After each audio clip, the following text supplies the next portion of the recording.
Good afternoon, ladies and gentlemen.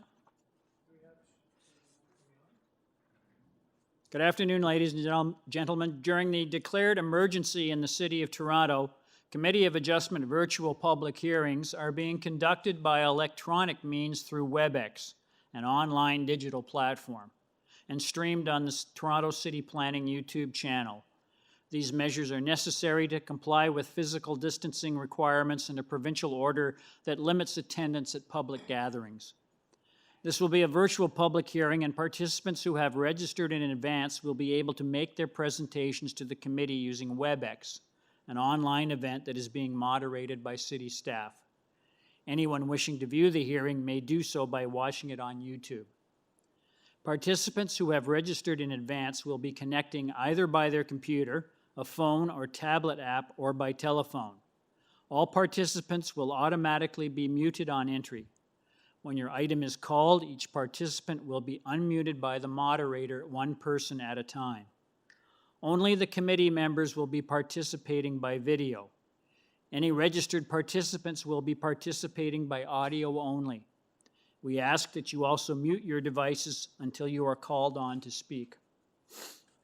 We acknowledge the land we are meeting on is the traditional territory of many nations, including the Mississaugas of the Credit, the Anishinaabe, the Chippewa, the Haudenosaunee, and the Wendat peoples, and is now home to many diverse First Nations, Inuit, and Métis peoples.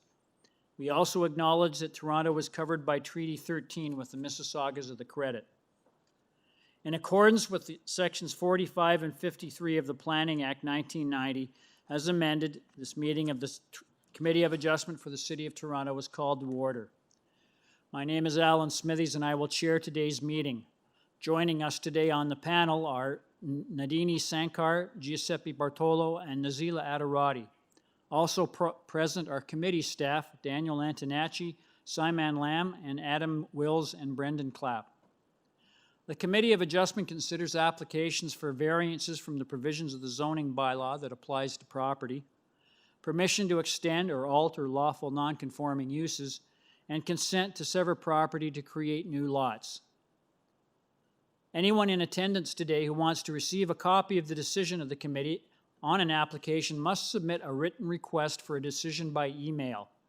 Please ensure that you include your name, address, and email address because Committee of Adjustment and the T-Lab will be sending notifications and appeal updates by email.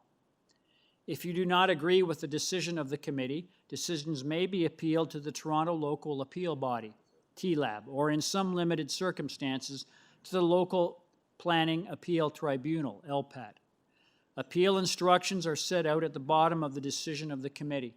The hearing procedure is as follows. I will call each item in the order listed on the agenda. Where an application is uncontested, the agent or applicant will proceed with their presentation if required. The committee may ask questions and or take the matter into the committee for a decision. Each speaker, including the applicant or agent, is given a maximum of 5 minutes to address the committee. I will comment when you are reaching the 5-minute limit. When addressing the committee, please clearly state your name and address. Please remember to confine your remarks to the matters described in the application. The applicant or agent will proceed first and will make a presentation to the committee of the application. Please note that the committee may not entertain revisions to proposals at the hearing today. The committee may decide to defer the application if it is substantially revised to ensure that the revised application is accurate and that all those entitled to notice of the applicant are informed of the changes. Then individuals, either in support or opposed to the application, are invited to speak. Committee members may ask questions of each speaker after they have finished their presentation. When all speakers are finished, the applicant or agent has an opportunity to rebut only those issues that were raised by the speakers. This marks the end of all discussion. The application is then taken into committee for a decision. Are there any committee members who have a conflict of interest they'd like to declare on this afternoon's agenda? Ms. Adarati, I believe you had one. Yes, I declared a conflict of interest for item number 14. Item number 14, that's 119 Westgate Boulevard. Correct. Okay, thank you.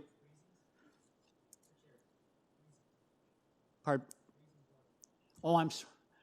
Adderati, the reasons that you're requesting the conflict? I'm the designer of the building. Okay, thank you.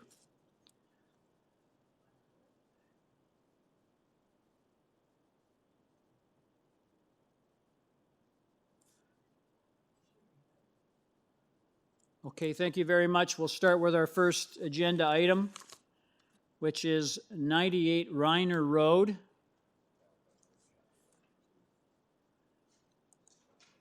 Hello, Is the Mr. Chair agent and here, members of the Mr. committee. Sean Tusi?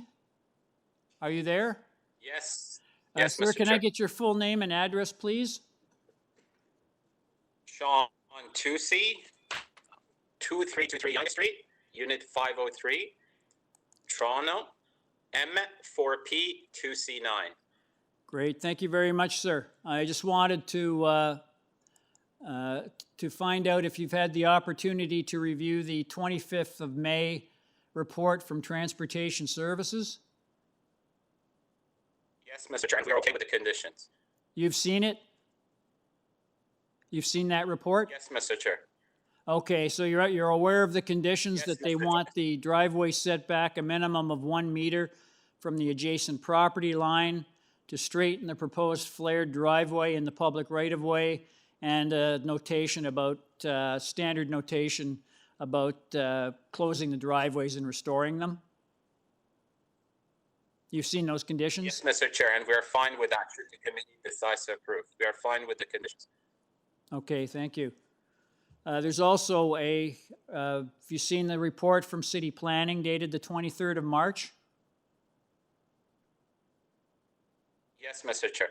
And you're aware of that condition that it be built substantially in accordance with the proposed plans? Yes, Mr. Chair, yes. Okay, thank you. There's just one item about the tree, which I can refer to when I do the presentation. Okay, thank you. There was also a recommendation for refusal from Urban Forestry, but I noted that they appear to have rescinded that refusal request. It had to do with the crabapple tree. I understand that they no longer have an objection to that tree being removed. Yes, Mr. Chair. And we're fine, should the committee decides to approve the application, we're fine that a condition of Okay. urban forest satisfaction to be added as well. Okay, thank you. I'm just going to, I'll just ask the committee members, there is no one who has written in to express interest on this item. Would the committee like does the committee have any questions, or would they like a presentation? I appreciate a presentation. Okay, Ms. Adderati, sir, if you could please give us a presentation on what you see as the merits of your proposal. Sure. Sir, are you there? Just a question, Mr. Chair. Is it possible to share a screen and show you content, or I should just refer No. to the document that was submitted? No. I will not be able to share the screen. Okay. So what you have in front of you is a proposed new house, and it is very typical and in keeping with similar application that has been presented to committee and has received approvals. Very quickly, I will mention our total height is in full compliance with the new bylaw. So in terms of the height of a total building, we only have the variance under the old bylaw, which that is a result of a huge difference in height between the center of the road and where the house starts. And that's, we believe, because of that is very technical. But having said that, we're in full compliance with the total height under the new bylaw. As for the setbacks, so yeah, this is a good, yes, thank you. So as you see, we're in a full compliance with the height, and even on the top, that little slope wouldn't be even visible from the street, from the eye view of somebody that is walking. Our height, main wall height, which is another variance, we are just about half a meter, which is to be able to accommodate the second floor. The whole structure and the way the house is set up is very similar to other applications that has been submitted to you and has been approved. If you can look at the site plan, please. In terms of the setbacks, where it is facing the street, thank you, where it is facing the street, we are proposing more setback than the existing. So while the required is 3 meter, and we are proposing 1.54 meter, the existing setback is 1.2 meter. So we are pushing back the house. So we're building it we're improving the situation, if you will, from what is there now. So we're not getting any closer to the street. We're getting further out. On the other side, the part that we're asking variance of 1 foot is only where the garage is, which the required is 4 feet. We're in full compliance. It's 4 feet, and only the portion that belongs to the garage is what we're changing. And as you mentioned, Mr. Chair, because of that apple crab tree is the policy of the city to support removal because of the safety risks that it has because of the droppings and the slip and fall risk for general public and homeowners, that we have been in very close negotiation with urban forestry even after the closing. And last week we had a meeting with Representative Councillor, and to my understanding in that meeting, as well as what has been submitting it to you, is that the city's conclusion, or at least the urban forestry conclusion, would be that it is a good idea to remove the tree. But again, we are fully prepared to have a condition to continue working with urban forestry and make sure whatever solution, whether it is permission to injure the tree or remove the tree, we're absolutely fine with both. The idea is to come up with a solution that is acceptable to urban forestry. And that ends my presentation, Mr. Chair. Okay, thank you. Does anyone have any further questions of the speaker? As I indicated, there was no one there's no speakers on scheduled for this item. So if we can get a motion on this application, please. Ms. Sankar? Yes, through you, Mr. Chair. I don't have any problems with this application as was explained to me. So I'll motion to approve this application, and it will be subject to the conditions that was proposed on the May 25th memo from Transportation, as well as the staff report condition that this proposal be developed substantially in accordance with the site plan drawing that was submitted to the committee and subject to forestry as well. Thank you. Someone to second Ms. Sankar's motion? Ms. Adderati seconds. All those in favor? That motion is carried unanimously. Sir, your application has been unanimously approved, subject to transportation services, city planning, and urban forestry conditions. Thank you, sir. Thank you, Mr. We are now on item number 12, 77 SOUTHVALE Drive.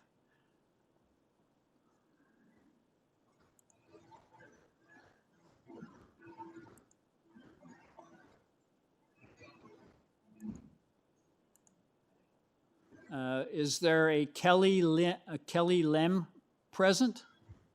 Yes, Mr. Chair, I am here. Okay, yes, sir. Could I get your full name and address, please? Yes. Good afternoon, Mr. Chair and members of the committee. My name is Kelly Lem of 201 Wickseed Avenue, Suite 15, Toronto, Ontario.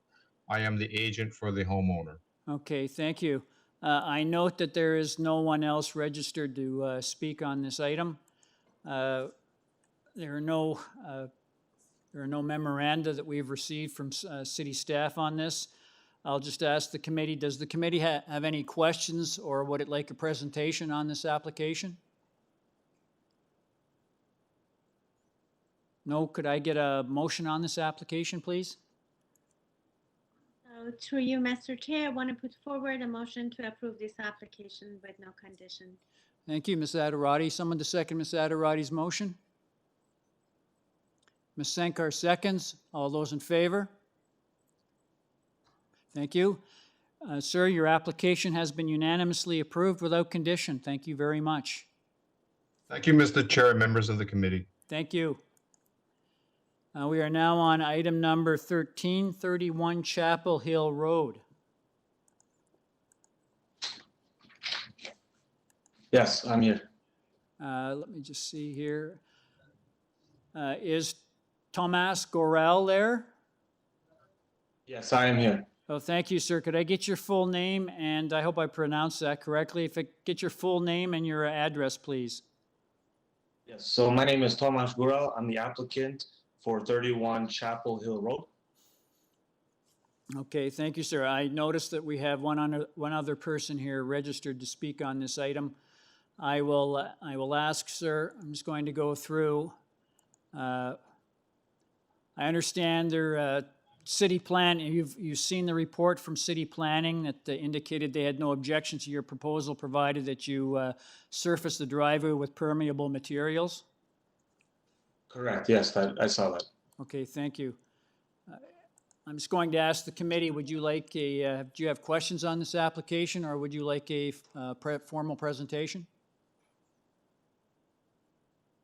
Okay, what I'll do first is there is someone who has registered to speak on this item, Mr. Rocco from 29 Chapel Hill Road. Sir, are you there? Yes, Sir, can you? yes, I am. Can we get your full name and your address, please? 29 Chapel Hill Road, Ferruccio Rocco. Okay, thank you, sir. If you have 5 minutes to speak on this item.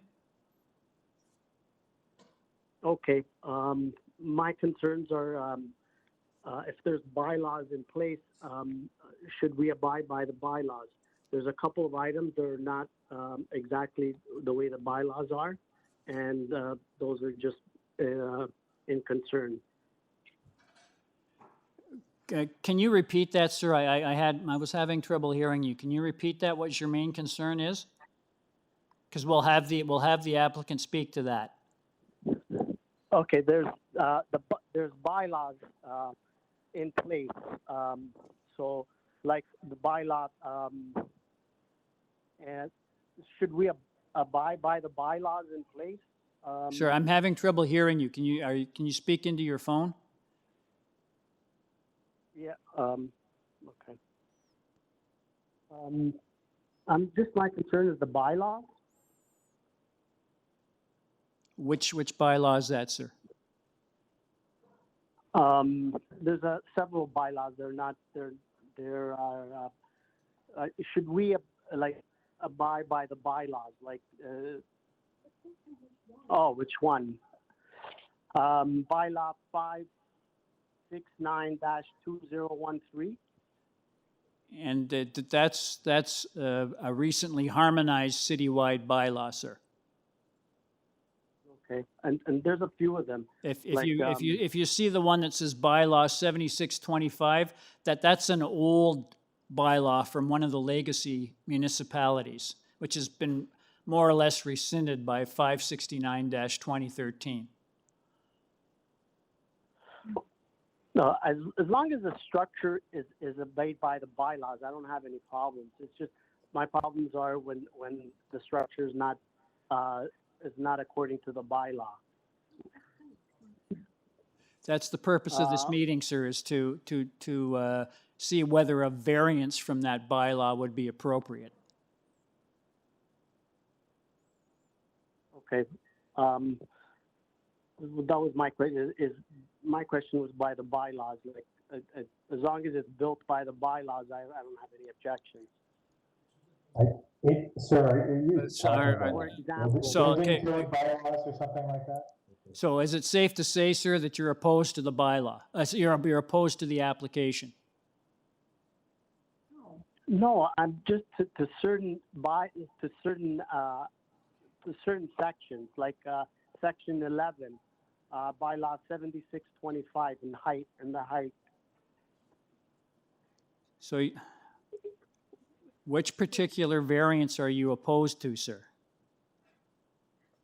Mr. Chair, I think he's referring to variance number 11, and that is the Is it height. the height, that- sir, is it variance number 11? which is the height Yes, it variance is. under bylaw 7625. Yes. That's, remember, as I indicate, that's an old bylaw. It's been technically replaced by bylaw 569, 2013, but it's still in effect. But it will disappear as once the bylaws have been formally consolidated. So it's technically obsolete. Okay. It's like, number 4, bylaw 569-2013. And what about that bylaw, sir? It's not being built according to the bylaw. There is not a height variance from from the current bylaw 569-2013. It complies with the bylaw under 569-2013. So number So if- 4 complies with the bylaw? Pardon me? Number 4 complies with the bylaw? You're talking about the roof eaves. Is that the one you're referring to? I'm talking about the chapter 4, like item 4, the bylaw 569-2013. I understand that, sir, but which particular one are you referring to? Mr. Chair, I think he's referring to number 4, variance number 4, about the eaves. Is that the one you're referring to, sir? The proposed eaves encroach Yes. 0.97 meters when it should be 0.9 meters? Yeah. Okay, what I will do is I'll ask the applicant to address your concern when he comes back on. How is that? Okay. Okay, thank you. Does the committee have any questions of the speaker? Okay, thank you, sir. I'll refer back to, I'll ask the applicant to address your concerns.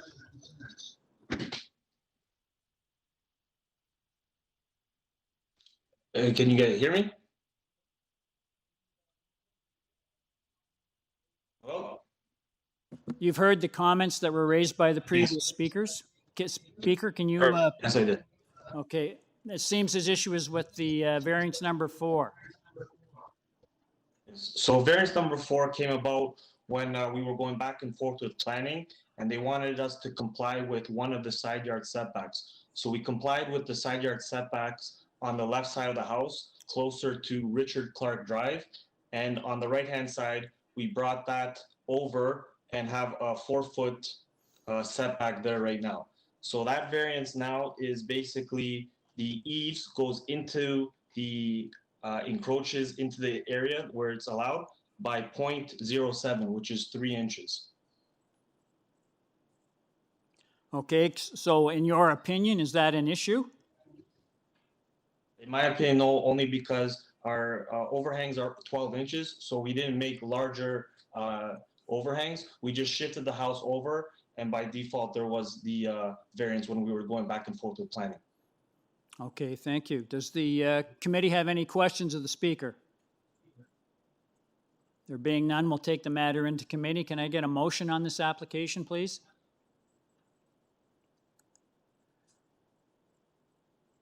Mr. Chair, through you, I'll put forward a motion to approve this application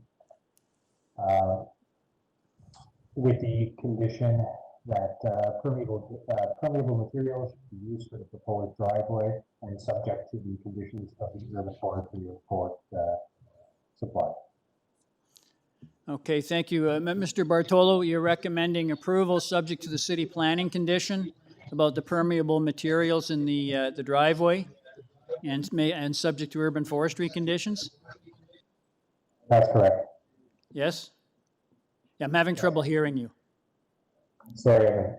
Is it a little bit better if the microphone is closer? I've tried a bunch of different things here. I can't hear you, sir. That's correct. That's what I'm proposing. Yes. Okay. Someone to second Mr. Bartolo's motion? Ms. Sankar seconds. All those in favor? Sir, your application has been unanimously approved, subject to city planning and urban forestry conditions. Okay, thank you very much, Chair and committee members. Thank you. Thank you for your patience.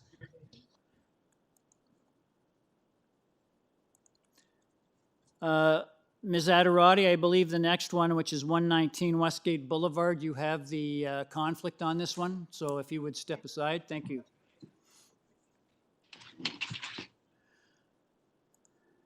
This is item number 14, 119 Westgate Boulevard. Yes. Okay, let me just check here.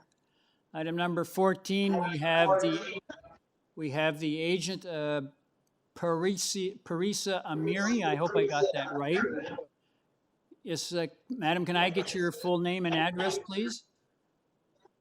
Hi, good afternoon, Mr. Chair and the committee member. My name is Parisa Amiri. I'm the designer and the agent on this application. My address is 71 Barker Avenue, Toronto, Ontario. Thank you very much, madam. Let me just go through here. I noticed that there were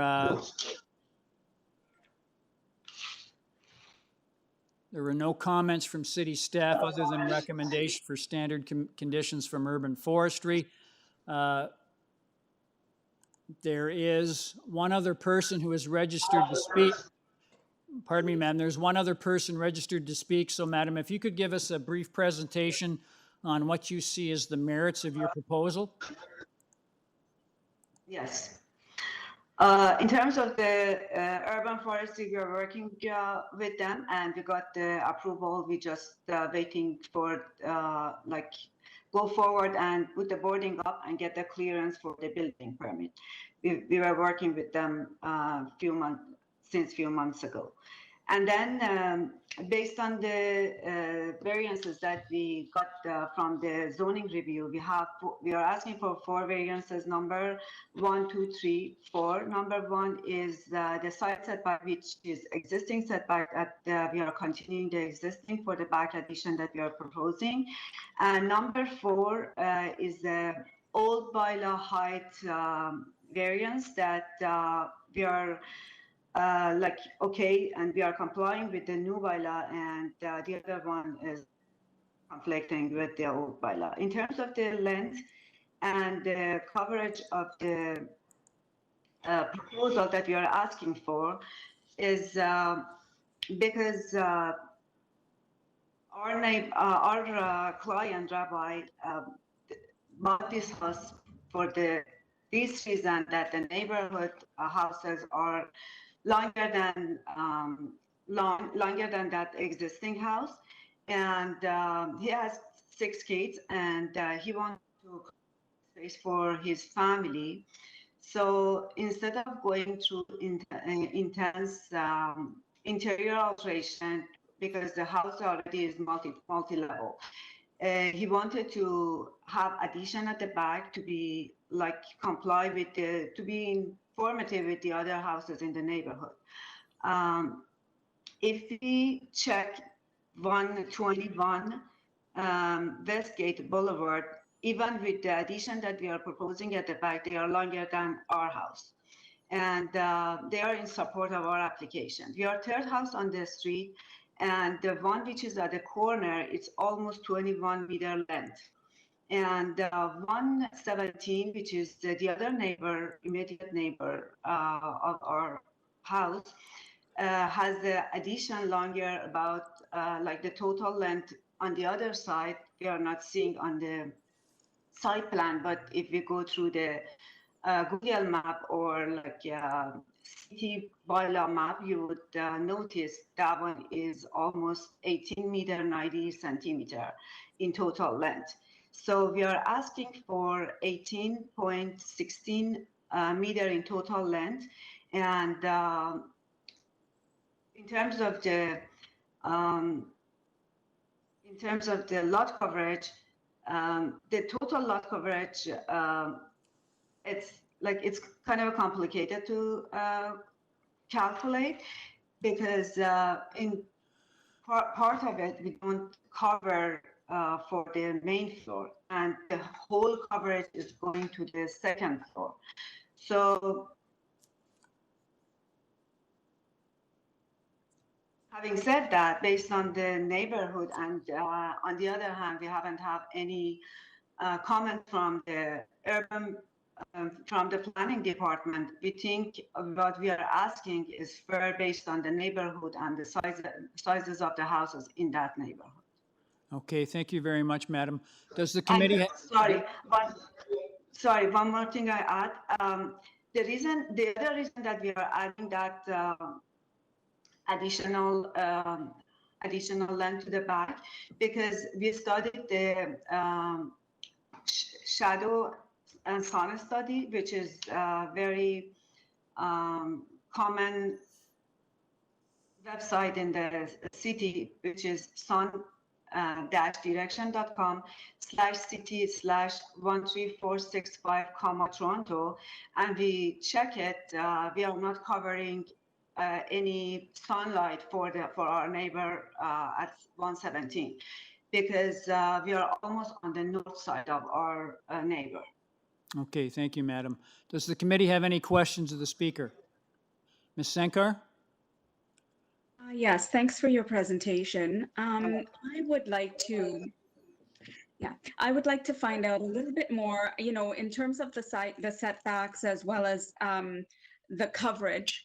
For me, that's a little bit larger, and I'm not really sure that this is characteristic of the neighborhood. I just want to hear from you. Why do you believe it is? And do you have any sort of statistics or an average size that you would tell me in terms of lot area or side yard setbacks that's sort of prominent for that neighborhood? Just to help me with, and I know I'll be hearing from somebody else speaking on this, but I wanted to hear from your view, what your thoughts are on that.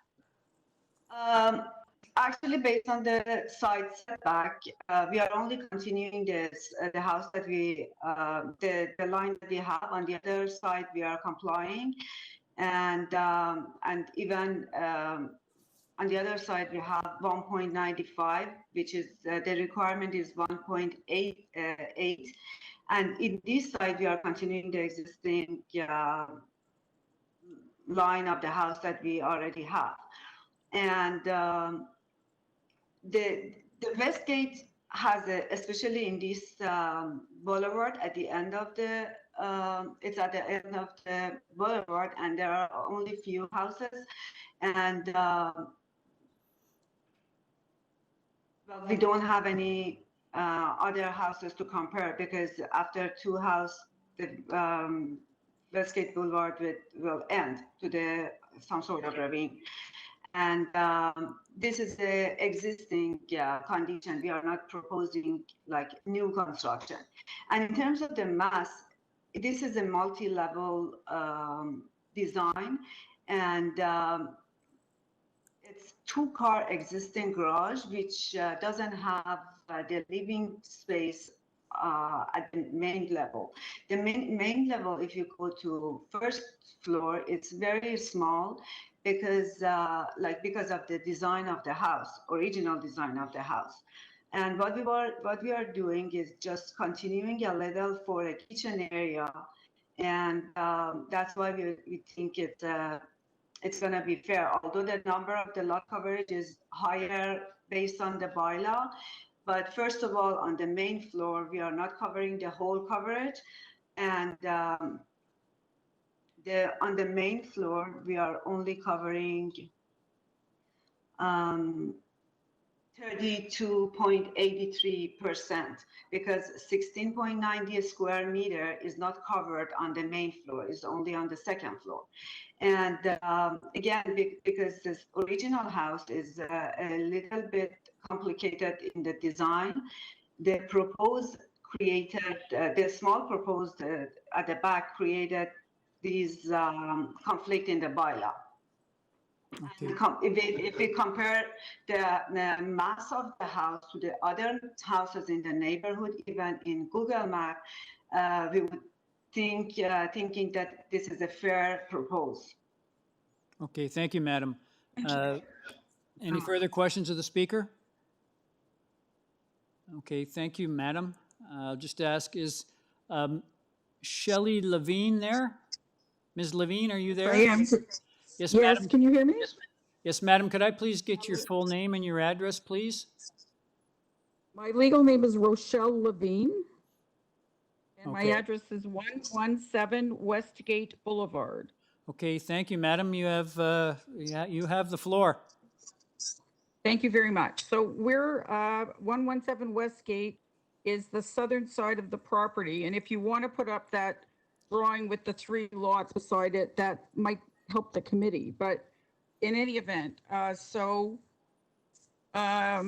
guess our main, let's start with our main issue is the fact that the addition is being built totally on the back of the house. So by doing that, we're taking this extended depth of the house, which is also taking away a substantive portion of the back garden. So this variance for the depth is adding enough onto the back of the current house right now so that the garden of that house is losing 29% approximately of its coverage. So we have this very large height building, which we'll get to the height in a minute, but the depth of it is creating the footprint variance request as well. So in our opinion, the footprint request is not a minor request. It's a very significant request. It's looking to add a very significant portion of a building to, it's adding 19.1% to the footprint that would be permissible if they didn't have to do this request. So that is sort of our main argument, which is combining points or variance request number 2 and 3. Now, let me point out, while it is correct on the drawing, as you see, that the back of the house will end about where the house at 121 ends. However, you must keep in mind that 121 Westgate has over 2,000 square feet more lot size. It's a much bigger lot. So it is not diminished in terms of having, for example, you know, the large backyard or whatever else they have. They have a pool and everything. So that's irrelevant. But my point is that this house, by going back that far, is taking substantially larger portion of the property. And our property, if you see the end of the house of our house in this drawing, that's the back of our main house. And I'll describe what I mean by that in a minute. So we had told the owners of the house that we would be okay if they just went up to the allowed back request, of course, but that we were going to object to the fact that they're asking for more depth behind the allowed depth. So we now have to, I'll move to one other point now. So the variance request for height means that this large addition building that's going to be sort of going far back into their backyard is also going to be very high. If they want to add 1.24 meters above the allowable amount of 8.8. Now the 8.8 meters is obviously already higher than their house because the house is only 1.5 stories. And that's fine, but if they want to add another 1.24 meters, that makes it a substantially large building on the back of the house that's there right now, because they're not adding anything onto the top of the house, as far as I've been told, unless that's changed. So in other words, we're going to have this sort of massive structure built on the back of the house, which is now going to impact our backyard in our house. So we're the only house affected by that because the house on the north side already goes back further than they do. So they're really not even seeing that as being any different, I presume. I mean, I can't speak for them, but it doesn't affect them the way it affects our backyard. Now, the agent did make the point that we have a small other 1-story breakfast room addition more to the south, so further 30 to the seconds, bottom of madam. this drawing. Yeah, okay, so I just want to point out, it is true, we have a one-story, a breakfast room that goes back 10 feet just on the other side of our backyard, affecting 117 when we built it. So that's our objection. So we object to those points, 2, 3, and 4, I guess, is what we object to. Okay, thank you, Madam. I just wanted to emphasize, Madam, that the proposed building complies with the height requirement of the new bylaw, which is 569-2013. The height variance they're requesting is from an old North York bylaw that's been effectively superseded by the new bylaw, which is 569-2013. You understand that it still it does comply with the new bylaw. Oh, I'm not sure then why the letter we just got last week says there's a variance request. Because it's an administrative thing, because the old bylaws are still in place as they're being slowly taken apart by appeals to the Ontario Municipal Board. But the height itself under the new bylaw that was passed in 2013, the height complies with that requirement.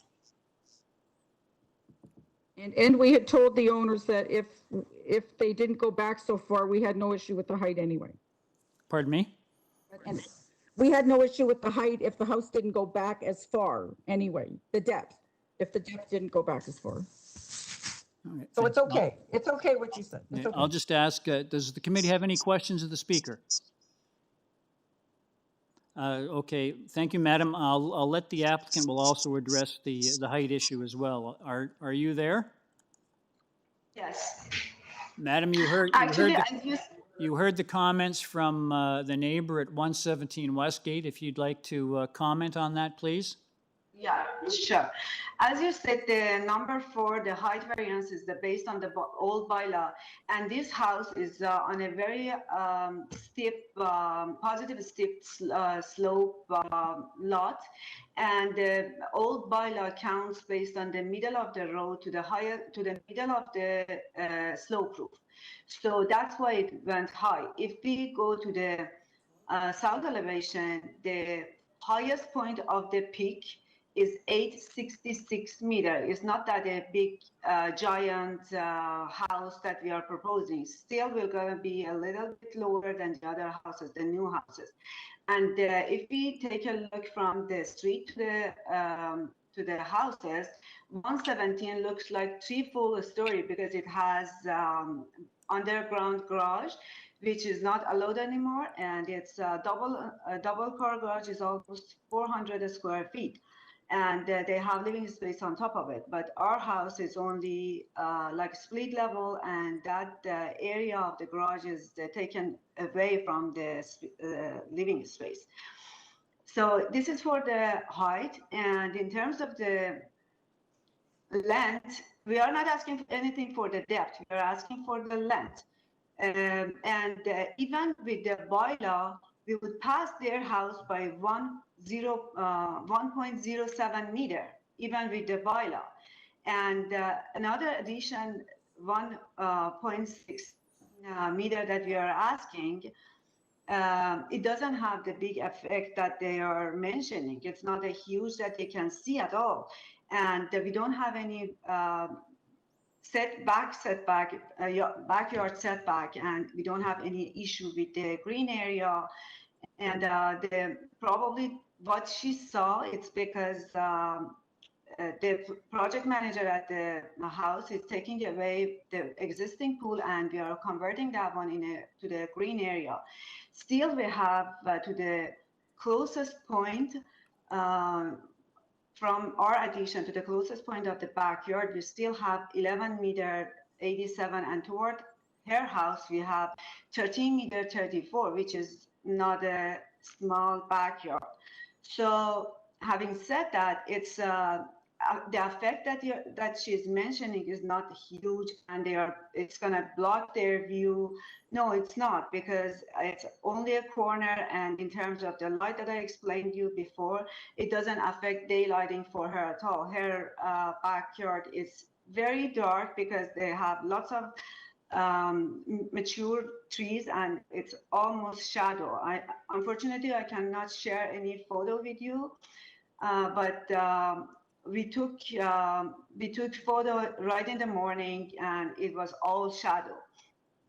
And having said that, altogether, still with the addition that we are proposing, the square footage, total square footage is going to be 3,200 living space, which is less than the new houses in the neighborhood. Okay, thank you, madam. Are there any questions of the speaker? There being none, take the matter into committee. Can I get a motion on this application, please? Ms. Sankar? Okay, so thank you, Ms. Levine, for raising your concerns. I've heard it, and I've also heard from the applicant herself explaining and summarizing that this is a combination of some existing conditions, a combination of the bylaws, being offset to soon to be changed, as well as the ability to still build and still, even within those boundaries, can still have impact on the neighbors. So considering all of that, I do believe that this is well within the means of approval, and I'll recommend approval of this application. Mr. Bartolo, will you support Ms. Sankar's motion? It's going to be subject to forestry as well, sir. Yes. Will you support Ms. Sankar's motion, Mr. Bartolo? I do. You do? Yes. Okay, thank you very much. Madam, your application has been unanimously approved, subject to urban forestry conditions. Thank you. Thank you. Thank you both for your patience. And we are now on item number 15, 5 Barrydale Crescent.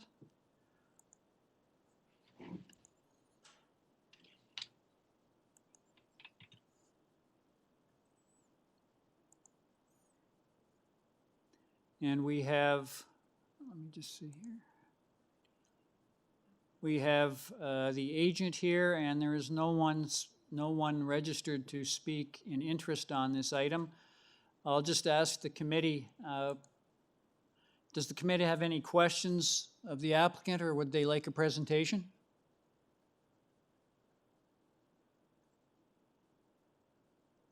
Mr. Chair, I wouldn't mind a presentation, especially Certainly. speaking to Okay. the length of the walls here. Certainly. Mr. Damji, are you there? Mr. Damji? Hello, I'm Sandra Cesare. I'm Sandra Cesare. I'm representing him. Thank you, madam. I'm sorry. If you could give us your full name and address, please. My name is Sandra Cesare from 8 Breezewood Drive in Toronto. Okay, thank you, madam. If you could give us a brief presentation on what you see as the merits of your proposal. Absolutely. The file before you has actually been in front of you before and then gone to T-Lab, where a compromise was made within site of planning. A beautifully architecturally pleasing design with minor variances that cause no adverse impact and maintain the general intent for the official plan. The new plans we are presenting today simply change the apex of the roof, which has been lowered in the front portion of the house. Technically, this portion of the roof no longer considered a sloped roof, and technically there is a difference. In conjunction with the conditions of the T-Lab that specifically state that the construction of the building is substantially in accordance with site and elevation plans, planning was unable to accept our revision, requiring us to come back to the Committee of Adjustments. I do ask that you consider the staff report, page 2. The applicant has made a slight addition to the roof that has now triggered the need for a new variance for flat roof building height. They further note that the proposal does meet the general intent and cite no objections to our revisions. If I could take a moment to explain why we would change direction after what was already a very long process. When we began pricing the dream home, 2 things came to light. Primarily, the shaped metal roof was cost prohibitive, both because the cost and the engineering required for the components and the cost of the necessary scaffolding for the safety of the workers in order to erect the roof structure. Secondly, the windows in the design are structural and very costly. The revised drawings have a rounded roof line over the great room in the back only, with reduced glass area in the front. The front of the house is now smaller in stature and more organic. Our revision further reinforces the T-Lab decision, stating that 3 of the variances do not affect the neighboring properties. We believe the new revision is in keeping with the previous TLAB decision. We believe the proposed dwelling is in keeping with the intent of the zoning bylaw. Do you have any questions? Madam, I just wanted to emphasize, you've seen the recommended condition from City Planning in their report of the 19th of May, that if the committee approves the application, it's developed in accordance with the site plan and elevation drawings attached to the report. Oh, 100%. These drawings are based on the actual priced drawings. So this is exactly what we're moving forward with. Yes, yeah, that's the condition. With your approval, of course. Yeah, thank you. Okay, I'll just ask, does the committee have any further questions of the speaker? There being none, there are no one registered to speak on this item. Can I get a motion on this application, please? Mr. Bartolo? Yeah, through you, Mr. Chair, I will put forward a motion to approve this application with the condition that it's developed substantially in accordance with the site plan and elevation drawings attached to this report. Thank you, Mr. Bartolo. Someone to second Mr. Bartolo's motion? Ms. Adderati seconds. All those in favor? Madam, your application has been unanimously approved, subject to city planning condition. Thank you very much. Have a wonderful day. Thank you very much, madam. We are now on item number 16, 678 Oriole Parkway.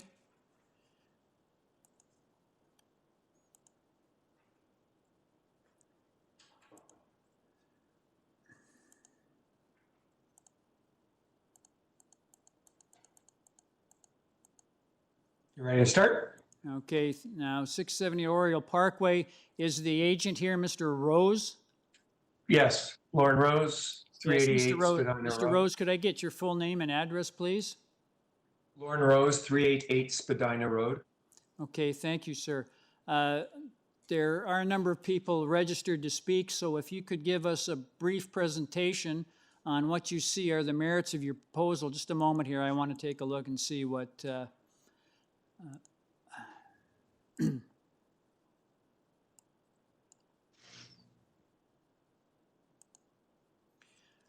I noticed that, have you had the opportunity to read the city planning report dated the 17th of March, 2020?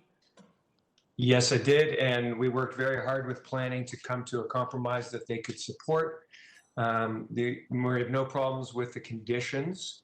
Now, the only thing, if I can add, sorry, go ahead. You understand that they're recommending that refusing variance number 13 for the proposed number of stories. I will talk to that. Okay. And you've also seen the other recommended conditions that they were proposing, which relates to developing the property substantially in accordance with the plans, putting in permanent opaque screening, and along the north edge of the proposed front porch, and permeable materials in the driveway, although I don't know what benefit those conditions would have if they refuse variance number 13, which would essentially, in my mind, refuse your application outright. Correct. So what I would suggest, sir, that you may want to give us, the committee, a presentation on focusing on the comments from planning as well as what, as you see, as the merits of the proposal. Sure, I'll start with planning. We have no problems with the conditions. The only thing I'll point out is there are now private agreements with the adjacent neighbors that address the privacy screen. They do not want it on the front. We have agreements to do it a specific way. So as I've mentioned before in front of the committee, sometimes neighbors don't want the conditions that planners put on these to put privacy screens up because they create more shadow. They are concerned about privacy only in the back, and we have an agreement to provide that opaque screening. The permeable paving, we have no problem with that. I'm like shocked that the planning department, even after discussion, said they just have a policy to object to 2 stories. I don't know if any of you got a chance to do a site visit.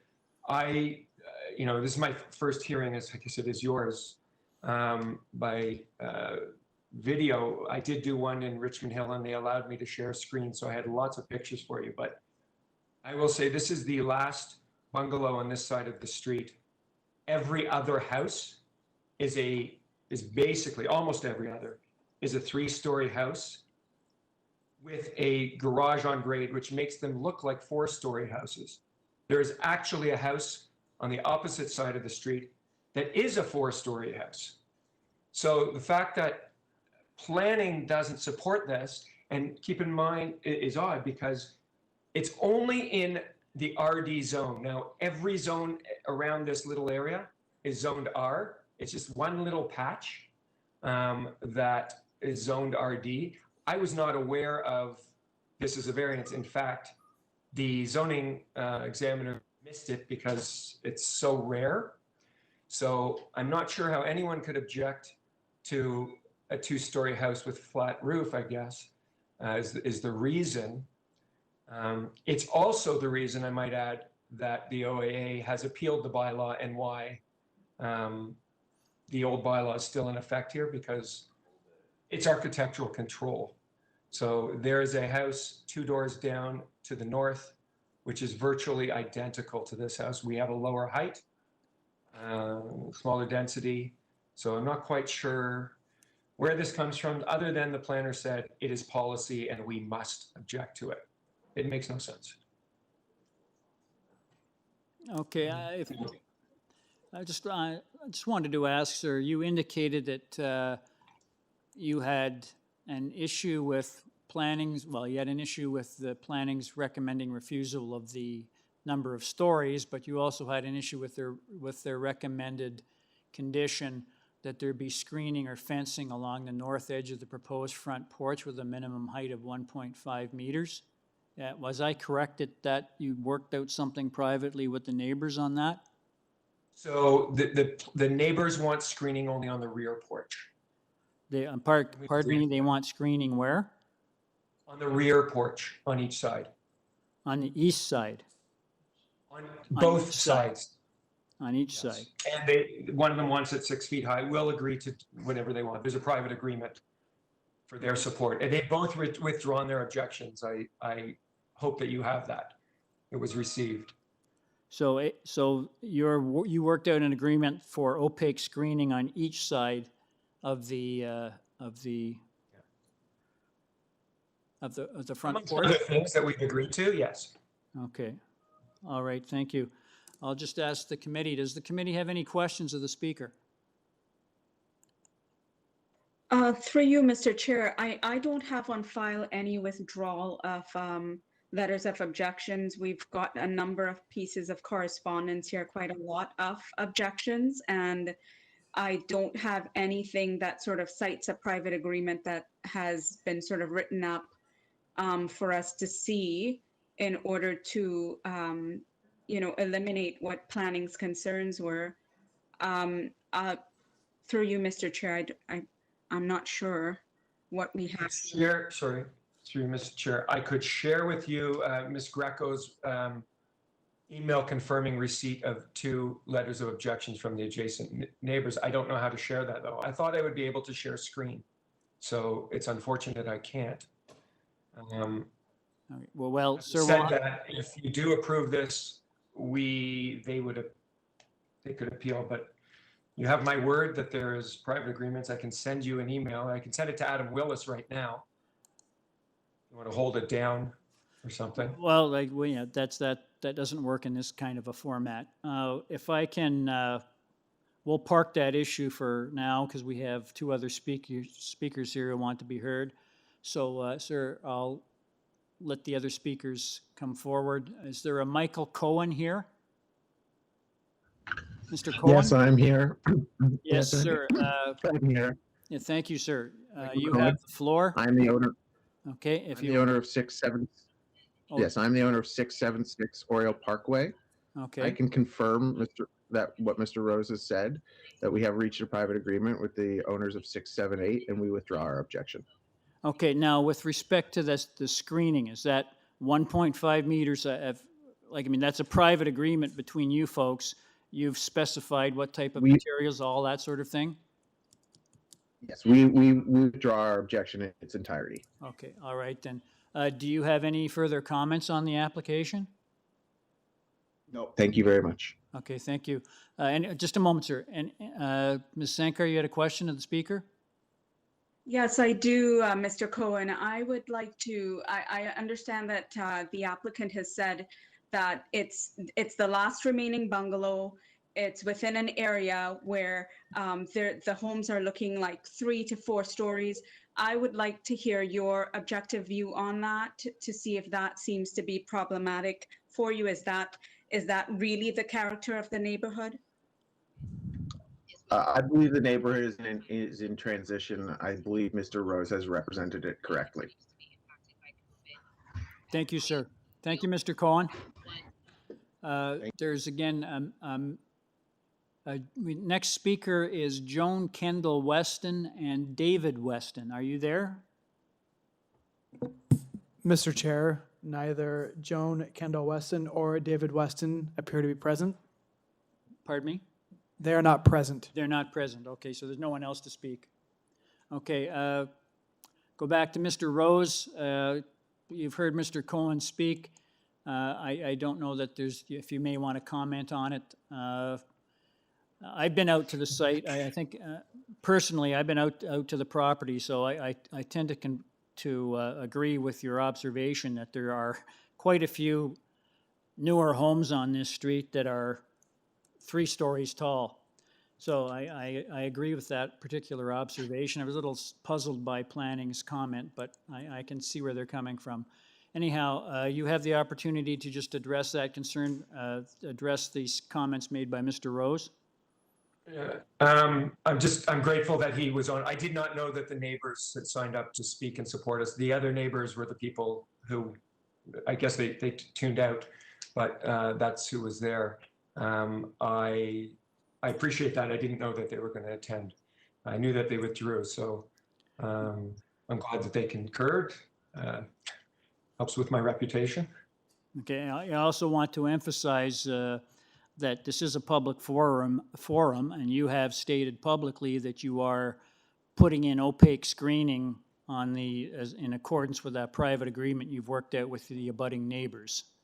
So Absolutely. that's you're just that you're aware of that. Okay. There's no one else signed up to speak, so I'll just ask, does the committee have? Can I get a motion from the committee on this application? Ms. Sankar? Okay, well, hearing the evidence here today, I do feel convinced that this does meet the character of the neighborhood, and I'm willing to put forward a motion to approve this application. I don't think that the staff conditions in this case would apply given the private agreement and what was discussed, so my motion just stands as is. Okay, thank you, Ms. Sankar. Can I have someone to second Ms. Sankar's motion? Mr. Bartolo seconds. All those in favor? Opposed? I'm not sure if it's a time to do friendly amendment, but does Mrs. Sankar want to accept to tie it to the site plan and north side elevation drawing as per staff recommendation? That was one aspect of staff recommendation. So yes, I will accept that portion of the amendment. So we're talking about then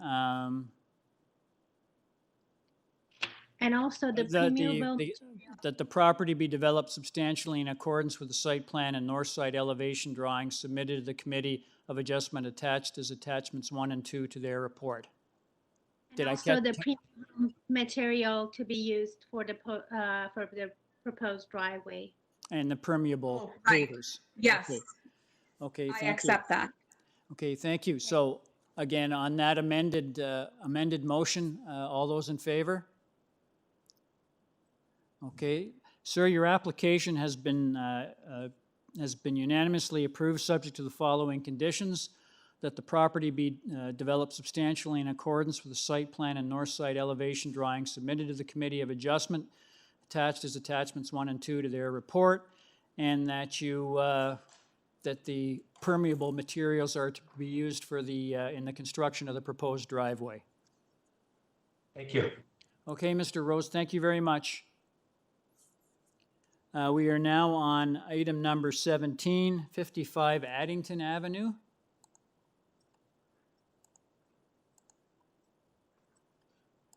Good afternoon, Mr. Chair and committee members. Okay, just a moment, sir. Item number 17, are you Mr. Frankel? I'm Alan Frankel of 55. Yes, Mr. Frankel, you're, I noticed that you're the agent. We have no one else registered to speak on the application. Just a moment here.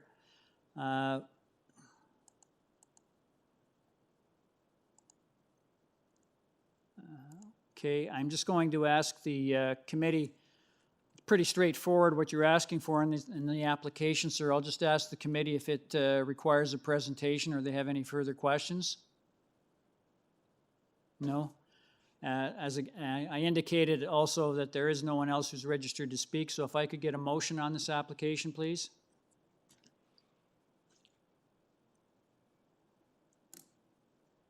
Mr. Chair, I'll put forward a motion to approve the application as submitted. Thank you. Someone to second Mr. Bartolo's motion? Ms. Sankar seconds. All those in favor? Sir, your application has been unanimously approved without condition. Thank you, committee members and Mr. Chair. Thank you for your patience. We're now on item number 18.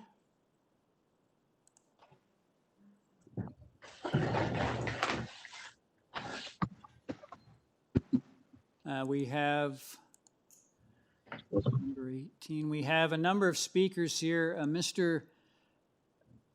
Tariq Jamal is the applicant and the owner. I guess they're the agent. Sir, are you there? Yes, sir. Okay, Good afternoon, Chair and committee members. Okay, sir, what I'm going to ask is, have you had the opportunity to read the 19th of May 2020 report from City Planning? Yes, sir. Sir? Yes, sir, I have. So you're aware that they're recommending that you would ask for 2 secondary suites, and they're recommending that that variance be refused. And they're also, sir, let me finish. And that if the committee should approve to approve your application, that it be the following conditions be attached, that it be developed in accordance with the site plan drawing attached to the report, and that you provide permanent opaque screening or fencing along the south side of the proposed second-story terrace with a minimum height of 1.5 meters from the terrace floor. So what I would suggest you do, sir, though you're certainly aware of the comments from City Planning, I'd also suggest that you make a brief presentation to the committee on what you see as the merits of your proposal, as well as the comments that we've received from City Planning. Yes, sir. Basically, I'm just going to give a quick overview.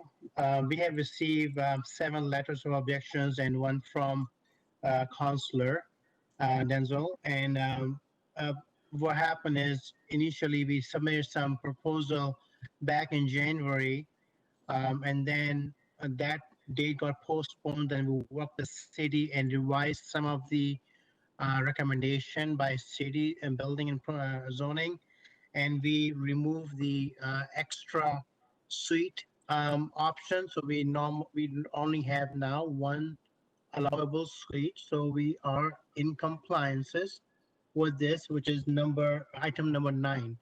But we're going to go item by item. So main 3. Okay, just a minute, sir, just a moment. Yeah. Are you proposing to modify your proposal? Yes, already did and submitted back in May 4th. So and proposed. Are you proposing to delete variance number 9? That's right. You are. So you're now proposing to delete variance number 9. That's right, sir. Okay. All right. Thank you. So if you would proceed with your presentation. Yeah. Most of the items are really tied to one key item, which is 3-story building. Sir, we never wanted to have 3-story building. We just have 1.5-story building, meaning we are keeping one existing bungalow Plus, we are building a big room above the garage, and the behind the garage we had a space. We are now utilizing that for our growing family. So in theory, the way is deemed as 3-story. Our current basement is 7 feet high. Me and my wife, we both are in IT profession, and we work from home a lot. Like I work pretty much every day from home, and my wife works 2 to 3 times a day from home, and rest of the time she goes to work. In the last 7 years since we purchased this property, we never perceived that we're gonna have any tenants. So we are using our basement as our nice office so we both of us can conduct our meetings just like this one on a daily basis without interfering each other. So, and now we decided, since we are doing this renovation with our growing family, we're gonna go ahead and make the basement, instead of 7 feet basement, make it an 8 feet basement. That can help us better circulation of air. Today we have the radiant heat, so it doesn't have no ducts running. But the new house, we're gonna have a forced air, so we're gonna have ducts running. So if we push the ducts through, then we're down to 6.5 feet basement, which is very uncomfortable, and we're gonna have health concern, especially in today's pandemic situation. We are talking about new presidents are coming every day. Air circulation has never been that important than what we see today, and God knows what's going to happen next. So we were going to make sure that this is a small family house, 1.5 story, and we want to make sure that our house is comfortable and something that we really planned for. So with that little side note, and again, we have no immediate plans to rent any part of the basement out, but that's we haven't done it in the last 7 years. We're doing well, thanks to God that financially we're fine, so we don't foresee that we're going to be renting any place. Now we can go item by item real quick. So if we go to the item number 1, item number 1 is talking about that the building height is 7.2 on the permitted height, and proposed height is 8.2. So if you refer to item number 12 as well, which is conflicting item number 1, the item number 12 says that building permit height is 8.0 meter. I can just say it's an old bylaw versus new bylaw. So if you stick with the new new bylaw, or whichever bylaw it is 8 meter versus 8.2 meters. So we only were almost 1 feet, and we only like 2.15 feet above the permitted building height. And this is a 1.5 story building, honestly.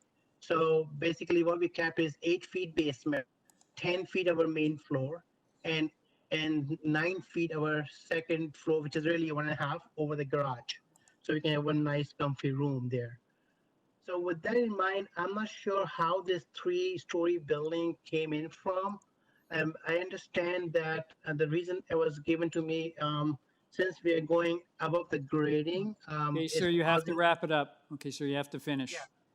Okay. So what I'm saying is the grading, because of the grading is causing us, they're looking at it as a 3rd story. Okay, thank you, sir.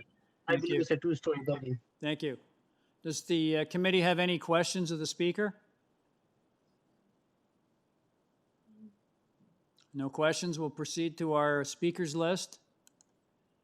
I have a Christine Deas from Councillor Min and Wong's office. Are you there, Christine? Not from my office. Okay, thank you. If you could, you have the floor.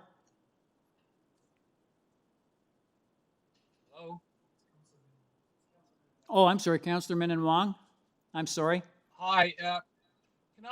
Can I be the last speaker? I'd like to hear from the residents from the community first, if you'd indulge me in that. Oh, certainly. Okay, I'll move to the next person on the list. We'll come back to you. Is there a Jennifer, I hope I got this, say it correctly. Dedeen? Jennifer Yes, I'm Dedeen? here. Okay, thank you, madam. If I could get your name and address, please. Yes, I'm a resident of 23 Shaunavon Heights. My full name is Jennifer Boston Dedeen. Okay, And thank you, madam. Please proceed. I'm sorry. the concern we have is we are currently concerned with the height that we are looking to come into the neighborhood. We are predominantly a 1 to 1.5 story single family homes. I appreciate the fact that they are looking to remove variance number 9. However, I have concern regarding the transparency and honesty of the proposal and the reference to a growing family. I would like to have some clarity to that because I do not feel that it is in the best nature of the neighborhood and the development that we are trying to contain within our neighborhood. We're primarily bungalows, as I mentioned. So I've got some concerns related to the changes they are looking to make, specifically related to the height of the building, since we've taken number 9 off of the list. Okay, thank you, madam. Are there any questions of the speaker? Okay, thank you, madam. I'll move on to the next speaker on the list, which is Mr. and Ms. C.W. Round. Are you there?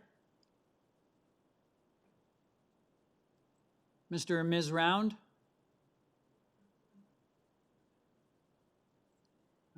They don't appear to be here, so I'll move to the next speaker on the list. Vanya and Igor Vasilyak, are you there? Mr. Chair, Vanya and Igor Veselchak do not appear to be present. Neither does Aaron Buchanan or Christos Skoutakis. None of them are there. None of them are present. Okay, how about Greg Bonin? Are you there? I hope I said that right. Mr. Bonin? Can you hear me? Yes, thank you, sir. Could I get your full name and address, please? Greg Bonin, 6 Shaunavon Heights, Crescent. Okay, thank you, sir. You have the floor. Okay. So I don't speak for the street necessarily, although I do see that a number of my comments that I have ring true to what I read online. I would say in general that the concerns we have is the size of the house seems very oversized for our street. It seems to be very out of character for what Jennifer had already indicated, 1.5, one level bungalows. And in my mind, it sets a very bad precedence for what will happen in the future as we try to maintain the look and character of our street. There are a number of minor variances that when you add them all up, it comes out to one large variance for a house that will be out of character for our street and the bylaws that are in place that we hope to protect us. You've taken the 3 stories out of the equation there with one of the other adjustments you had discussed. Or sorry, that was the secondary suite.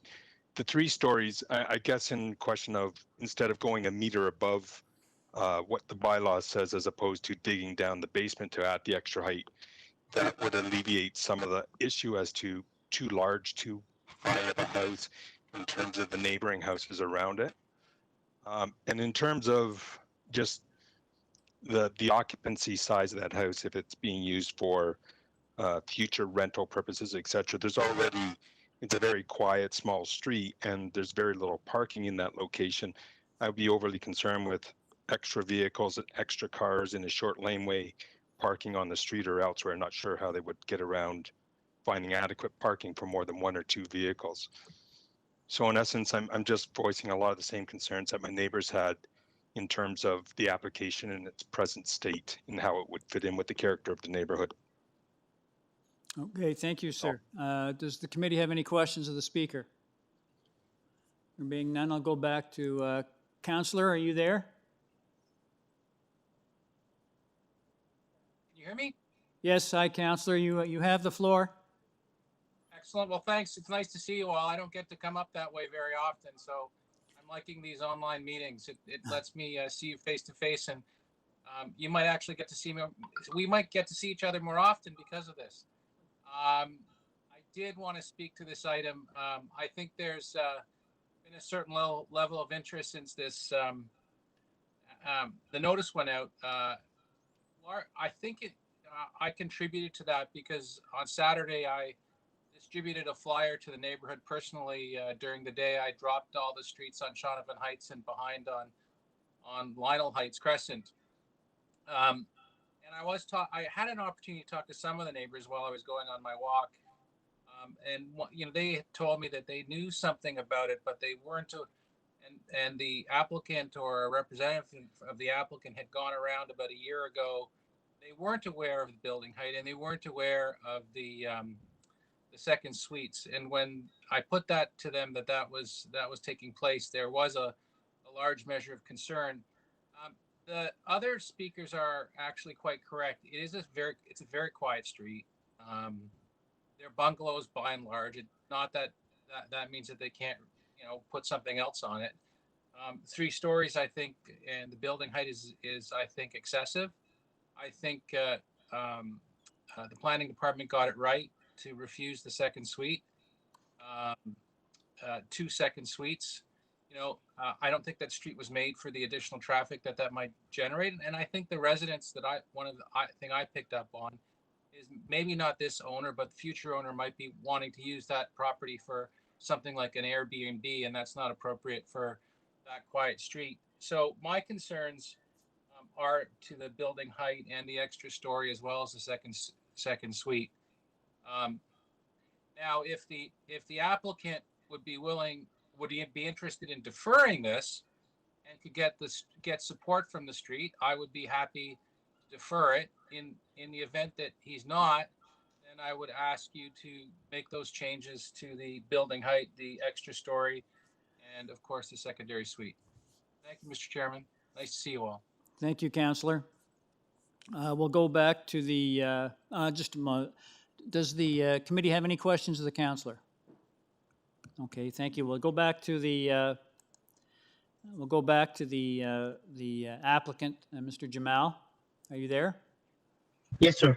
You've heard the comments from the public, including the councillor. Yes. The councillor had recommended that you defer your application so that you could meet with the neighbors. Would you be amenable to that?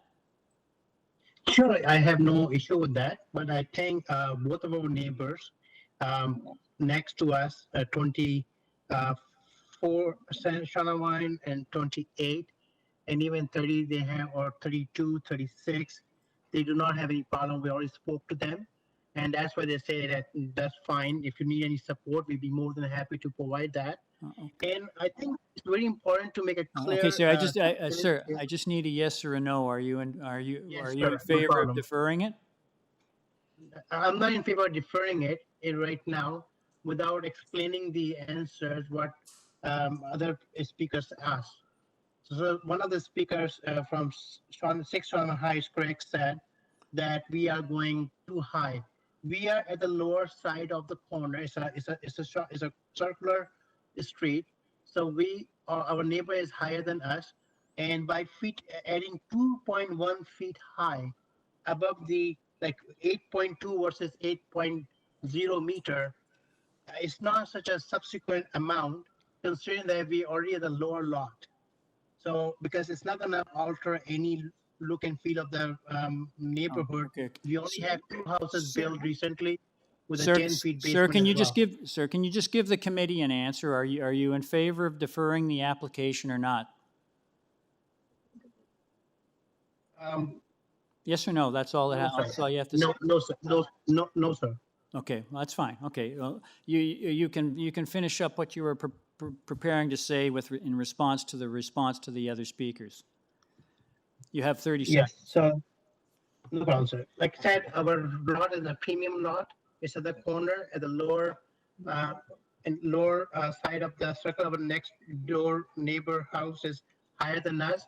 We are asking 2.1 feet only height above the permitted height, and that's the only variance which I see is a problematic. and we already have removed option number 9.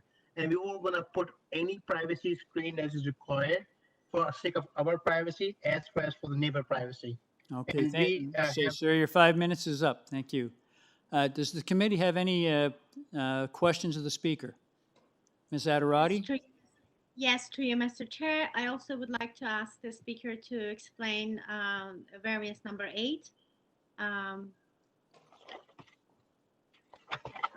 Maximum permitted area of each platform at or above second story is only 4 square meter, and we have different platforms. One of them is 8.97 square meter, another one 21.44 square meter, and another one is 2674 square meter. right. I think if you look at this way, if we decide to that we don't have 3-story building, which is really 1 feet above the grading, then portion of the requirement number 8 is already waived. And if we do have a rooftop platform that basically is really a deck that we are putting up there, and if there's any issue, we can remove that. That's not the deal breaker for us. Rooftop one. But other ones are confusing between old zoning and the new zoning, right? So if we mix it up and you have any recommendation, we can take that. We would like to work with this. Our goal is to make it a happy house for us and without distracting or disturbing anybody in the neighbor. We have a very good neighbor here. I can't speak enough for that. So that's why we're willing to work with anybody. But I really want to get to it. And last year, when what Constable said, yes, we were building the house, our contractor, he misguided us. He first said it's going to cost us $450,000 to build, and he came up with $800,000 bill. So we decided to scrape that whole thing and keep it as a bungalow. So we really have a bungalow now, the proposed one, with that 1.5 thing. So I don't know why we keep thinking about 3 thing and why people thinking we're going to be using Airbnb. Last 7 years, we never rented our basement, even though we have a separate entrance and everything. We could have done it. This is not the family we are. You can check our credits or anything you want to check with the neighbors or with anybody else. We're pretty nice and clean, very educated family here, and trying to raise kids in a nice environment. My daughter goes to Bayview Glen. You can see there's a private school. We pay $35,000 per year for this education. So we're not one of those guys going to rent it as a Airbnb or whatever you just mentioned. Or go and say roaming house. I mean, come on. That's just ridiculously said. Okay, thank you. Thank you. Any further questions of the speaker? There being none, can I get a motion on this application, please? I do have a question, Mr. Chair. Oh, I'm sorry, Ms. Sankar. I just hearing the concerns of the few folks. I mean, I do think that there's certain points that you have raised that sort of negate that, and I do see that number 9 has been eliminated, and you've explained very well sort of variance number 12. I'm not worried about the Airbnb comments myself, but I do want to hear a little bit more about variance number 2. You had started to explain, and I think at the beginning of your presentation, you got cut off a little bit. And Okay, I just I do need to hear you complete that. Me and my wife, we both are in IT field. Like we both work from home. And I work 5 days a week from home. And my wife works twice a week or sometimes 3 times a week from home. Sorry, I didn't want to interrupt you, but I had heard you saying something about the grading was different and you got cut off. So if you could continue from that point. Our current basement is 7 feet high and with the radiant heat. So if we change, now the new proposed, we want to have a forced heat. When we put the forced heat down, we're going to have those things running, the ducts. It's going to reduce our height from 7.0 to 6.4 or something. I understood that. I had, sorry again to interrupt, but I did hear all of that. I just wanted to see if there was anything additionally that you hadn't said before that you needed to say. Just for better health wise, to have a better air circulation, we just want to have an 8-feet ceiling. That's all. Because we spend 40 hours a week working from home, me and my wife, especially since COVID, March, and it's not going anytime soon. So it's very suffocated and very low basement, 7 feet, working 8-10 hours a day on IT work. We just need more room. That's all. It's just a request. And somebody said we can go underpinning. Underpinning is not a viable option. If we really have to do that, we could. Sir, if I could interrupt, Ms. Sankar was asking why it's the variance is for 3 stories when you're only permitted 2. Have you read the city planning report? Yes, sir. I read the No, report and that's, let me finish. Have you read the city planning report? yes. Because it says that you should have a maximum of 2 stories, but since the basement has been reviewed to be the closest floor to established grade, it has been considered to be the first floor of the dwelling. City planning has no objection to this variance being requested, as the proposed dwelling will continue to look and function as a 2-story dwelling. Is that in agreement with your view? I'm sorry, I did not get that last part. Okay, I'll repeat it one more time, sir. You said you read the report. Okay, since the basement has been reviewed to be the closest floor to established grade, it has been considered to be the first floor of the dwelling. City planning staff have no objections to this variance being requested, as the proposed dwelling will continue to look and function as a 2-story dwelling. Is that consistent with the view that you wanted to tell Ms. Sankar? Yes, I don't agree with the city that it is a 3-story dwelling. It's really a 2-story dwelling. Okay, all right then, sir. Thank you very much. If I could get a motion on this application, please. Ms. Bartolo? Mr. Bartolo? Yeah, through you, Mr. Chair, I would like to propose a motion to approve this application subject to the following conditions: that item number 9, requesting a secondary suite, is removed, and that this application be developed substantially in accordance with the plan submitted, based on the evidence provided by the proponent here, as well as the fact that it is technically a 3-story building. Just because the basement is closer to grade, it will continue to function as a 2-story building for all intents and purposes, as noted by the staff report. I have someone to second Ms. Bartolo's motion. Ms. Sankar Just seconds. a friendly, sorry, Mr. Chair, just a friendly amendment. Were you going to also provide the opaque screening for the fencing along the south side or not? I will accept that friendly amendment. Okay, so that's basically yeah, those are basically the conditions from the city planning report. Yes, okay, thank you. Ms. Sankar seconds. All those in favor? Forestry, I just want to ask if the forestry RC have been included. No? Pardon me? Pardon me? Oh, yes, there I'm is, just yeah, we have an urban forest. Yes, thank you. I got that. Okay, all those in favor? Thank you. Sir, your application has been unanimously approved, subject to the city planning conditions in the report of 19th of May 2020, and subject to urban forestry conditions. Okay, thank you very much, sir. Thank you, everyone, for your patience. Item number 19, which is 155 Martin Ross Avenue. And this one, I believe there's just the agent here. Yes, 155 Martin Ross Avenue. Is the agent here Christopher McCormack? Yeah, he is. Yes. Can you hear me? Yes, thank you, sir. I can hear you. Let me just find the application here on my electronic thingamajig.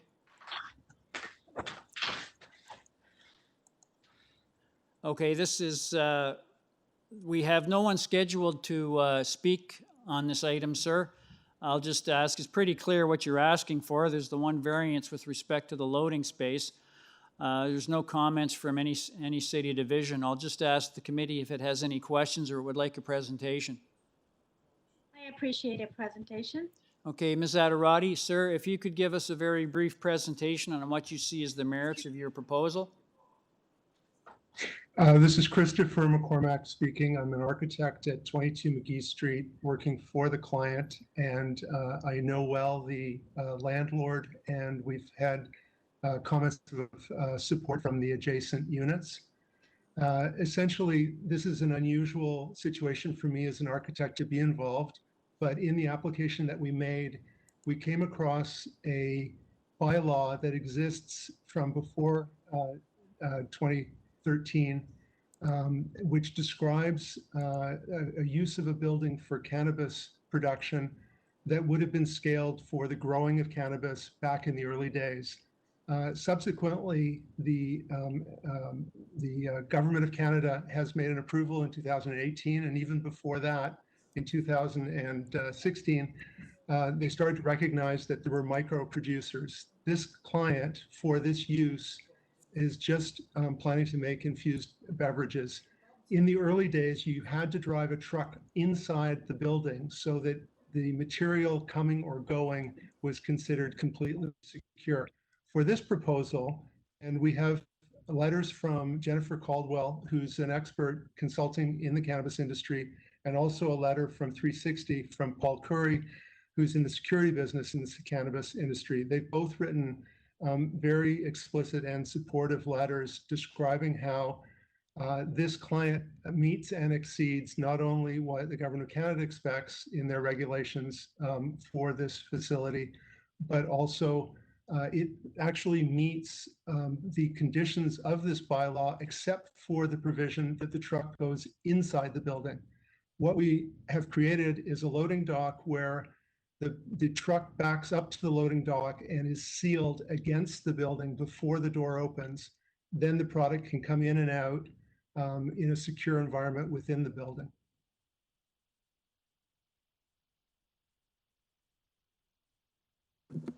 Thank you.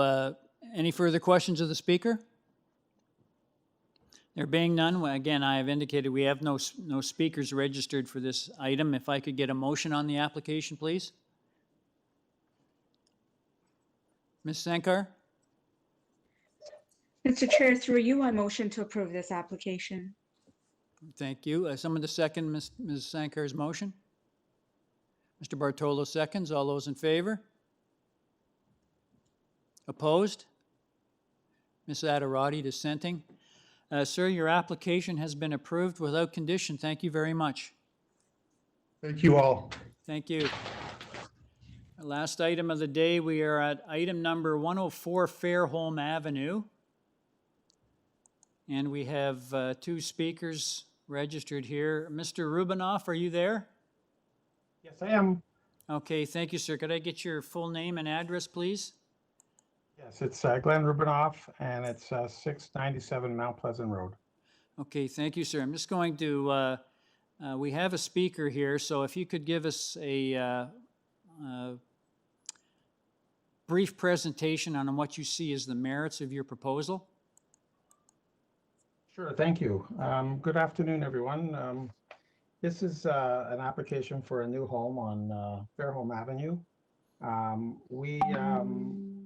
We have variances related to, under the new bylaw, related to side yard setback for the west side yard of 1 foot difference for a portion of the building. There's a small height variance we've requested of about 8 inches beyond the height permit under the new bylaw. There's a small height variance for the wall height as well of 0.2 meters. So again, about 8 inches difference in height. A lot coverage variance of 39%, where 35 is permitted.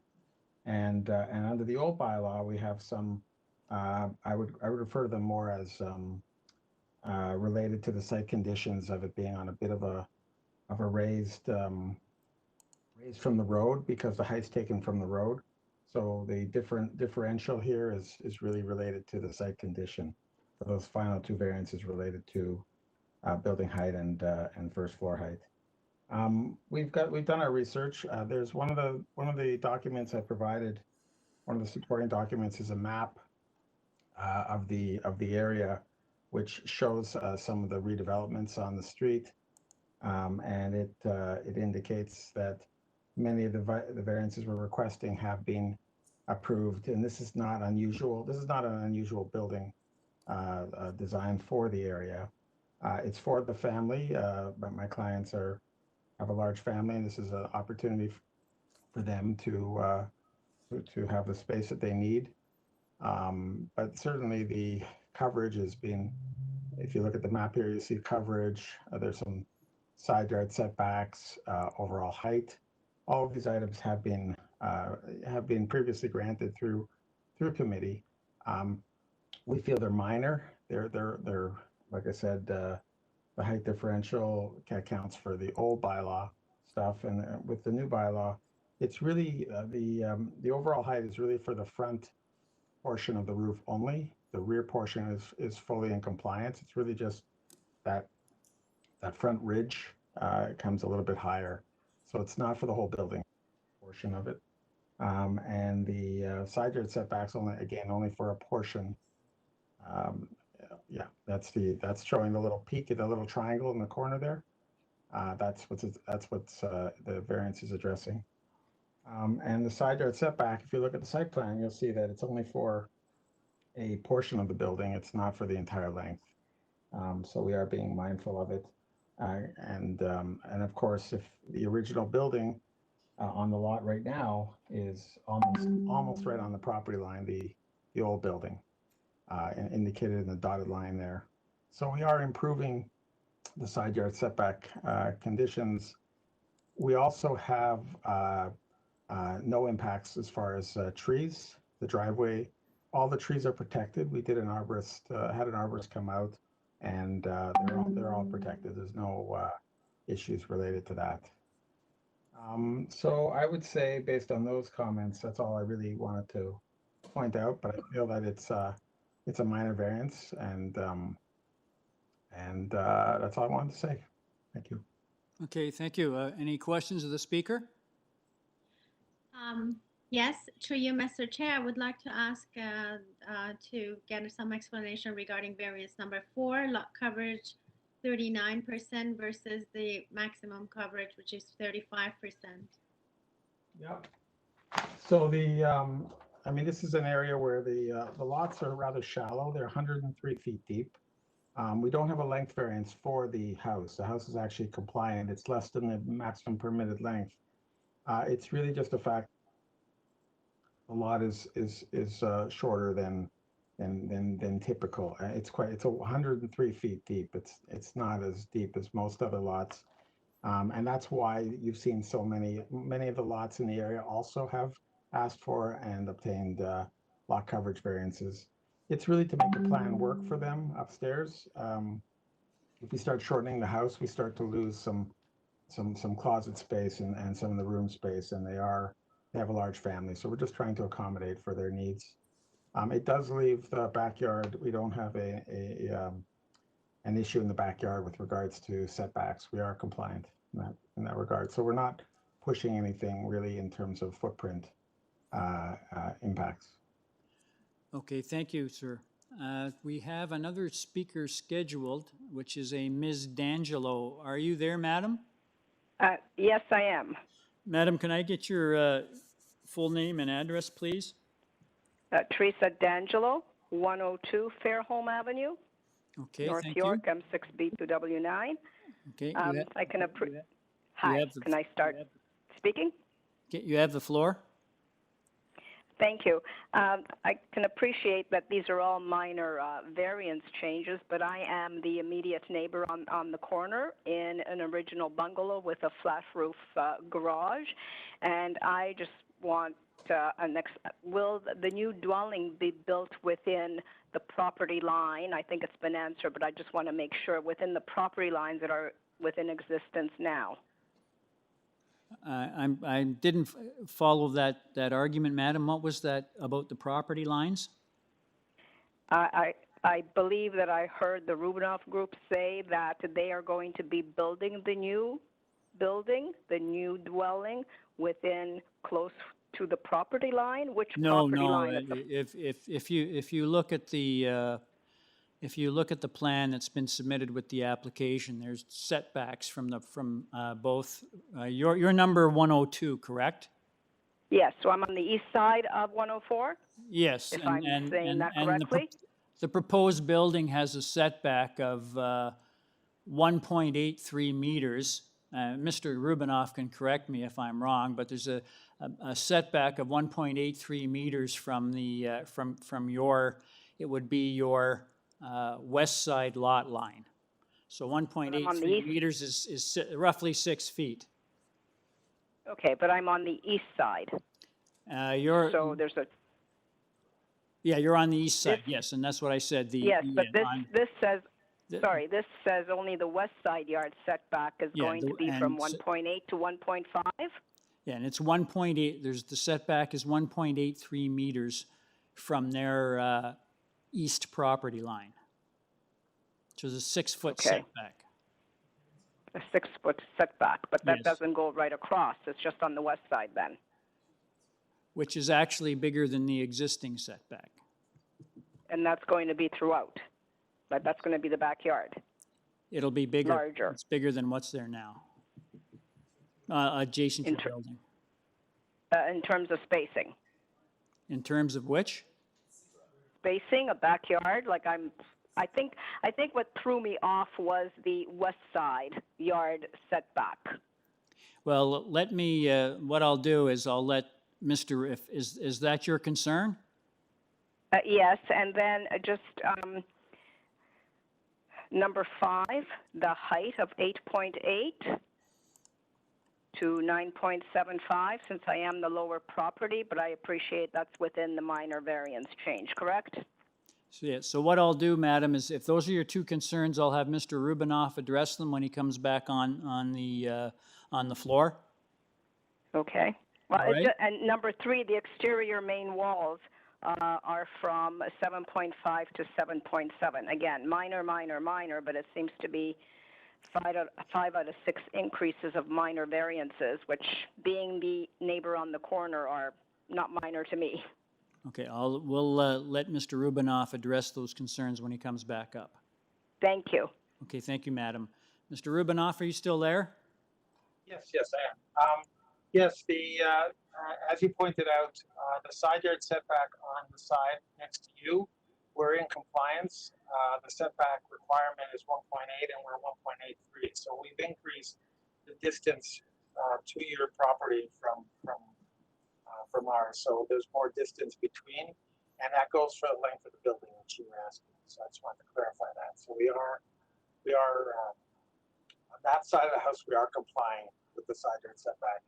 The other side, adjacent to 106, that's where we have a variance of 1 foot closer for just the portion, not the whole house, just for a portion of it.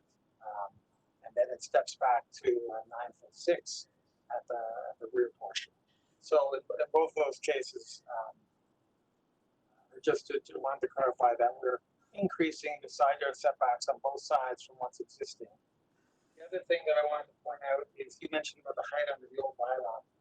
The old bylaw is taken from the road. There's a differential, a fair bit of differential in height.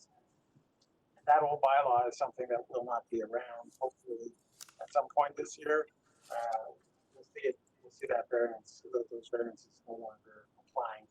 But if you can see, there's a crown of road line. If you look down at the bottom of the drawing there, that's where the actual road is, and that's where the height's being taken from. So that where it says crown of road, whereas with the new bylaw, it's taken from established grade, which is where the dark line is. So height is the reason for the additional height is because there is a differential in the grade because we're going up on a hill. The old bylaw, the one which is quoted number 5 at 7625 is the old bylaw, and that is it's also taken differently. It's taken to the midpoint of the roof as opposed to the top. Mr. Rubinoff, can you speak up a bit? Yes, sorry, yeah.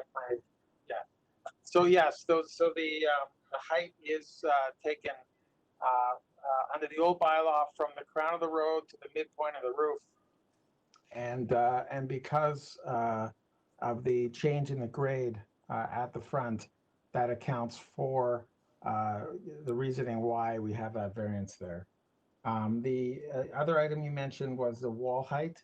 The wall height, it's a difference of 8 inches to the soffit. It doesn't affect, it's not an overall, it's really just related to the brick, where the brick goes up. So, you know, they wanted to have their soffits above the window and not run into the window, so they raised it a little bit just to give that little bit of clearance above the windows. Okay. I hope that explains. Thank you, sir. Does the committee have any questions of the speaker? And there's no one else who's registered to speak on this item. There's no comments from city staff on this application.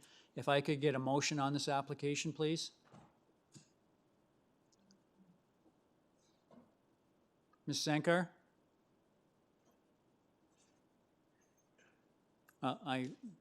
Ms. Sankar, I can't hear you. Can you hear me? Yes, thank now? you. Yep. Yes. Sorry. Okay, so through you, Mr. Chair, given all that I've heard, I do believe it meets the 4 tests. I'm satisfied. I will motion to approve this application. Thank you. Someone to second Ms. Sankar's motion? Mr. Bartolo seconds. All those in favor?